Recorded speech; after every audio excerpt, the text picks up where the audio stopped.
une bière, chaîne de dégustation informative sur la bière. Alors, bonsoir tout le monde. Mon nom est Frank. Je suis l'animateur de 2 minutes une bière. Aujourd'hui, on va déguster la British à l'érable dans le cadre des batailles des bières à l'érable. Oui, j'ai toujours avec moi mon petit shooter de sirop d'érable pour m'aider à aller chercher les arômes de l'érable dans la bière, dans le fond.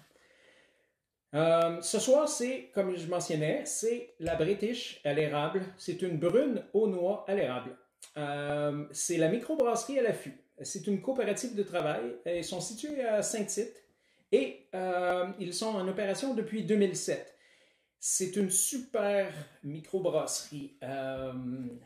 Apparemment, quand on peut aller manger là-bas, c'est digne des plus grands saloons western. Un jour, j'aimerais bien y aller, probablement après la pandémie, maintenant que je suis beaucoup plus proche de Saint-Tite. Et puis, oui, à Saint-Tite, il y a aussi un festival western toutes les années. Alors, j'imagine que c'est de là que vient tout leur concept indirectement un peu western. Maintenant, j'ai beaucoup d'éloges avant d'aller présenter la bière. J'ai beaucoup d'éloges envers la microbrasserie à l'affût. C'est des pionniers dans beaucoup de domaines. Je me suis écrit une petite liste. Je m'excuse si je dois lire, mais il y a tellement d'hommages à leur donner, beaucoup d'éloges. Alors, voici qu'est-ce que j'ai trouvé. C'est un précurseur québécois des produits vieillis en barrique. Les premiers à offrir des produits en canette. Les premiers à développer des bières sûres avec des levures sauvages, Brettanomyces. C'est des pionniers des assemblages collaboratifs avec d'autres microbrasseries. Les premiers au Québec à distribuer des produits vieillis en fût de chêne et en canette. Et son chai est composé de près de 516 fûts de chêne et une trentaine de produits différents sont brassés chaque année. Alors, c'est toute une microbrasserie. Sur ce, la British à l'érable. Donc, je vais vous lire l'endos de la canette pendant que je vous montre la canette. Alors, amateurs de British, laissez-vous envoûter par cette version printanière à l'érable, ce parfait accord moléculaire entre la noix et l'érable, bien que notre British ne contienne aucune noix. Inspiration anglaise au goût de noix, le mélange des différents maltes lui donne sa couleur et son goût unique, rappelant celui des noix ou des noisettes, bien qu'aucune noix ne soit ajoutée à la recette. Alors, voilà. Belle canette aussi, toujours dessinée à la main. On peut voir ici de toute beauté. Alors, allons-y. On la déguste. Normalement, on la déguste entre 8 et 12 degrés. Sur leur site internet, ils recommandent la déguster entre 6 et 8. Alors, la mienne est à 8 degrés. On la sert dans un verre nonique. Moi, j'ai un verre en V, c'est le cousin canadien du Técou, dans le fond. Le verre de bière artisanale.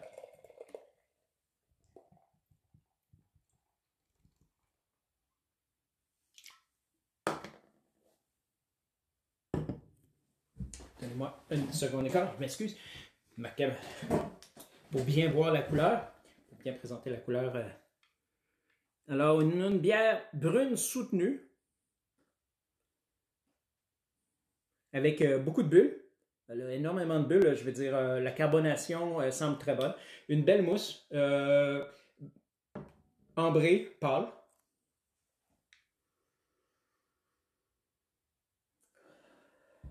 Oh, ça sent bon.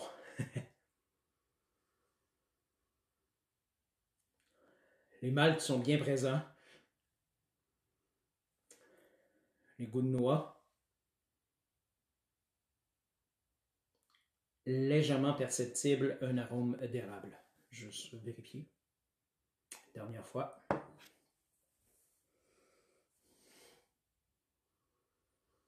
Oui, effectivement, on a un arôme délicat d'érable.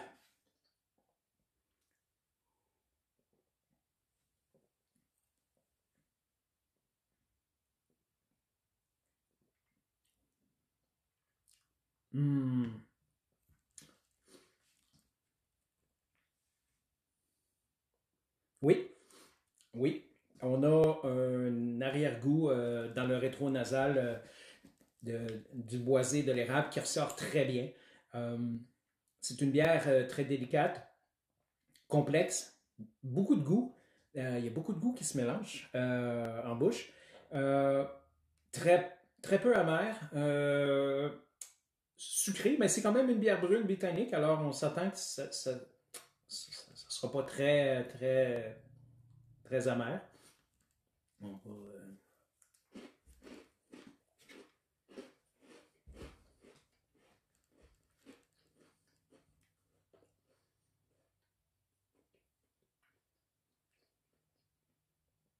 va, rincer mon palais.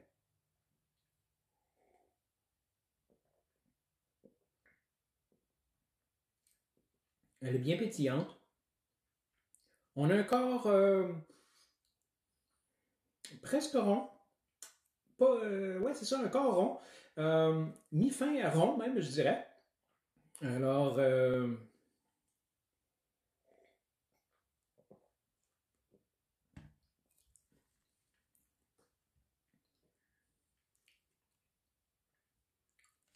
on a un goût, oui, de noisettes, de noisettes, érable. Un bon goût aussi, caramel délicat. C'est vraiment complexe, c'est dur à décrire, c'est assez particulier. C'est vraiment bon. Je vous l'accorde. Vous pouvez me faire confiance, c'est vraiment un très bon mix. Toutes ces saveurs-là là, sont vraiment excellentes. Ils se combinent vraiment, vraiment très bien ensemble. Là. C'est une excellente bière. Je dirais pas très bonne, mais une excellente bière. C'est mon ancienne numéro 1, dans le fond.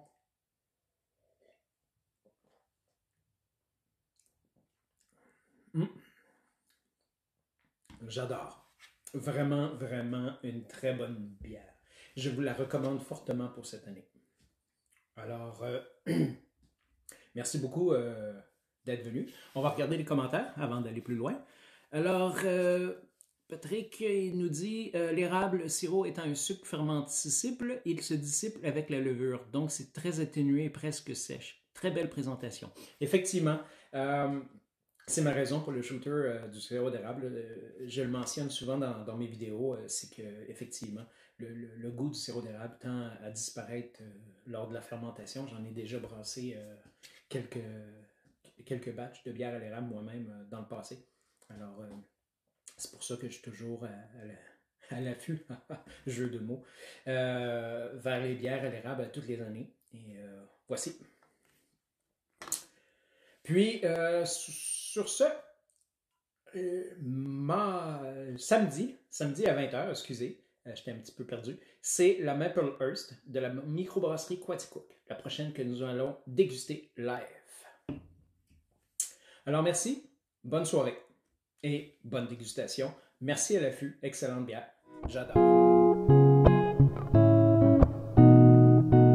Vous avez aimé ça? Abonnez-vous à la chaîne 2 minutes une bière. Laissez vos commentaires en bas de la vidéo.